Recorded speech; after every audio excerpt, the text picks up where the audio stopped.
about baking, and I love the way Alice learned about Nellie through her old recipe books, and you've included some of those recipes in the book. Some of these recipes are so nasty, and some of them I feel like they might be kind of good. So we brought Mairlyn Smith in to make a recipe.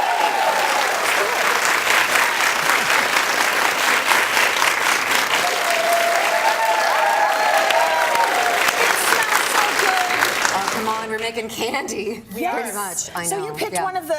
I mean, I feel like you picked the best recipe from the book. And this is, what is it? It's the chocolate cookie. It's double a boiled chocolate cookie, which I thought was really interesting from a home economist standpoint. It was like, oh, this is science! I'm so excited, Karma.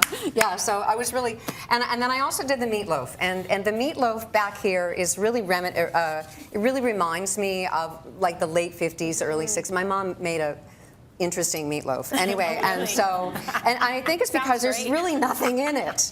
You know, I mean, like it's just meat and oatmeal and a secret bunch of herbs that we use, and some parsley. And I like that they reference might be really good with a canned tomato soup.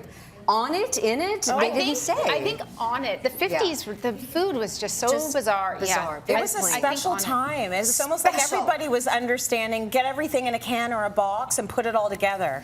That was like it was a big deal. But you know, I got to tell you what is really interesting about these boiled cookies and all the recipes is that there was a certain literacy that we don't have nowadays. And so the instructions are boil sugar, milk, cocoa, and butter for 5 minutes. Well, what's a boil look like?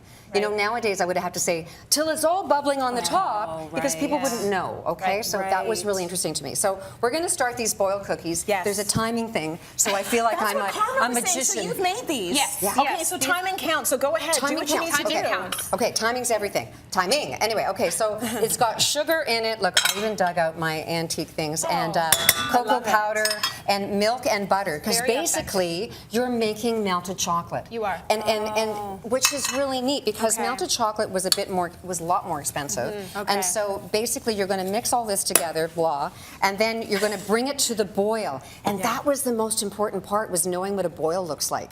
So I know it sounds like, oh yeah, boil, but no, it's got to go blah, blah, blah, blah, or is it blah, blah, blah? So, so what was it? Well, I think it's blah, you know, because I think you're right. Yeah, because if it goes too much, you're going to it burns, and so you have to know to stir it.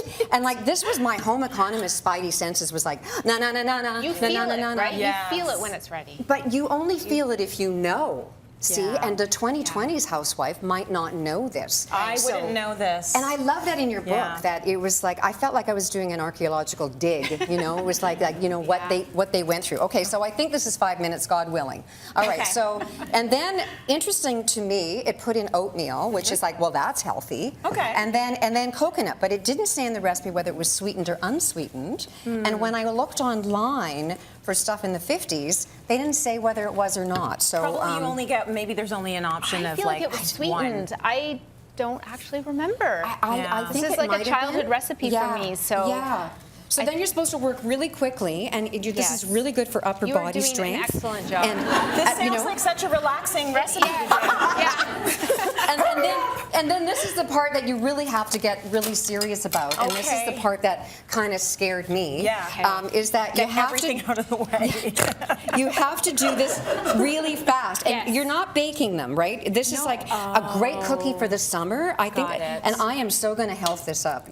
I'm telling you, the next time you see it. 7,000 grams of fiber in it. I can't wait. Oh yeah, there's going to be flaxseed in this if that's the last thing I do. Anyway, so chia maybe. No, I'm a bigger fan of flaxseed. You know, anyway. So then you would do that, but I just want to show you what. Oh, I forgot to put the vanilla in. And you put it. And you put that on a parchment paper or a wax paper, and it hardens. It hardens, and it hardens like this. So that's what it happens. But I think I really want you to see what happened when I didn't do it fast enough, Karma. Oh, yes. So this was a really big one, okay? Because for us, we want to see that. I think maybe that would be something that you and I would like. You know, like serves one. Or my child. Yeah, okay, there you go. Because it basically tastes like a chocolate bar. It is. They're really tasty. They're really good. I was actually really impressed that it was so good, you know, but as soon as I smelt it. Chocolate that doesn't stay together. Exactly, and so you could do the bits on ice cream. Anyway, so there you go. Okay. Really Thank good. you. So what did Thank you you. think? What did you think of the whole situation of trying this recipe? You have to have literacy when it comes to your cooking. But was it fun to go back in time? It was way fun. It was way fun. I think that's the era I should have been in, except for the whole wife thing. Except for the placating the dude. Yeah.